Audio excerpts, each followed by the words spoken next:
I just released my first newsletter. Yay me, so excited. It only took me about 5 years. But one of the things that I shared in my newsletter is how I actually started Deb Communications.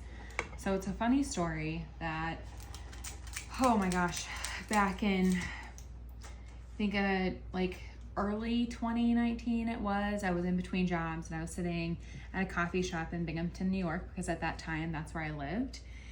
And I kept thinking that there was a need for not only social media managers, because it wasn't really like a thing or a job back then, but what I thought who really needed it was small businesses, like the coffee shop I was in.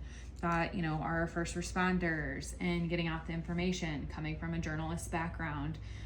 It was always super helpful and nice, and our local fire department releases that information on social media, and I felt like that there was a need between those elements, between nonprofits and then, just businesses in general, as we have seen it continue to grow. So that's actually how it came about. I still have the notebook of drawing up my logo and coming up with the general concept of what the business stood for and what it would be.